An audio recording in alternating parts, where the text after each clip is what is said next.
The newest addition to the Spartacus universe, Spartacus, House of Ashur, has officially arrived, and it has made an undeniably strong first impression.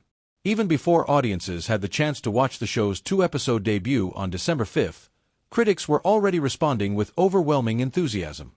In fact, the series launched on Rotten Tomatoes with a flawless 100% tomato meter rating. This early score, based on the first 6 published reviews, has caused considerable excitement among fans, longtime followers of the franchise, and newcomers alike. While it's normal for these numbers to shift as more critics weigh in over time, beginning at a perfect score is no small feat and sets high expectations for what the show plans to deliver. House of Ashur takes a unique approach to continuing the Spartacus story. Rather than functioning as a straightforward sequel, it places its narrative in an alternate timeline, a bold decision that immediately distinguishes it from the original series. In this reimagined version of events, the character Ashur, portrayed once again by Nick E. Tarabay, does not meet the death he suffered previously. Instead, he survives, and his unexpected continuation sparks an entirely new path marked by vengeance, ambition, and shifting power dynamics. The premise alone has drawn attention because it reopens a chapter many fans assumed was closed forever, allowing the creative team to explore the consequences of giving a once-doomed villain another shot at life. One of the early reviews highlighting the show's strengths came from Collider's Jeff Ewing. His commentary praises the writers and creators for managing something that seems almost impossible, breathing new life into a character by grounding the narrative not solely in realism, but in the mythic and larger-than-life elements of ancient Roman culture. Ewing describes the show as tapping into Rome's rich mythology in order to rewrite history, giving Ashur a new lease on life. This rewriting is not merely a narrative gimmick but an integral part of the world building, suggesting that the show aims to blend historical fiction, dramatic fantasy, and emotional storytelling in a way that stretches what the Spartacus universe can be. Another strong endorsement came from Kaya Shunyata of RogerEbert.com. Shunyata emphasizes how the series manages to honor the legacy of its predecessor while also rising to its level at certain moments. In a landscape where many spin-offs fail to capture the magic of the original work, House of Ashur is being recognized as one of the rare exceptions, a continuation that stands tall and does more than simply ride the coattails of the franchise name.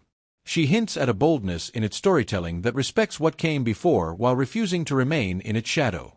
These glowing reviews raise an important point about how House of Ashur compares to the original Spartacus series. The earlier show, which ran for 4 seasons, received respectable but varied tomato meter scores throughout its duration, landing somewhere between 52% and 73%. These numbers reflect a series that was well-liked but not universally praised across its entire run. If House of Ashur maintains anything close to its current perfect score, it would signify not only an improvement but a potential high point for the entire franchise's critical reception. It would position this new story as the rare follow-up that surpasses, or at least fully matches, the quality of the series that laid the groundwork. Part of the excitement stems from the return of Stephen S. DeKnight, the original creator of Spartacus. DeKnight is not only back but actively involved as both showrunner and executive producer for House of Ashur. This connection to the original creative mind reassures fans that the new series will maintain the tone, style, and thematic weight of the earlier seasons. Variety critic Aramide Tinyabu reinforces this confidence by noting that DeKnight's world is as enticing as ever. According to Tinyabu, the essence that made Spartacus a compelling and addictive watch, its blend of high stakes, emotional intensity, and sweeping narrative arcs, is still very much present in the new installment. In addition to discussing the show's immediate debut, DeKnight also revealed some intriguing information about its future.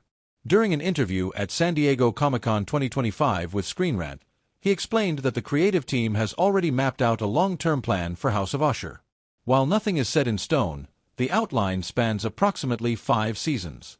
He admitted that this could change depending on the show's popularity. If audiences connect deeply with it, the series could extend beyond its initial plan into 6 or 7 seasons. Conversely, a shorter run remains possible if needed. Beyond this central arc, DeKnight teased that he has several other concepts in mind for additional spin-offs, describing around 4 or 5 potential projects within what he jokingly referred to as the Spartaverse. His statements strongly suggest he believes House of Ashur will be a hit and that the universe has far more stories left to tell. Whether these plans come to fruition will depend on viewership numbers and ongoing audience reception. Critical praise is exciting, but ratings and streaming engagement are what ultimately determine the lifespan of modern television. Still, a 100% critical score is an encouraging sign that the show is resonating with reviewers, which may influence more viewers to check it out. If the show's positive momentum continues, it could very well open the door to multiple seasons and the broader expansion of the Spartacus universe.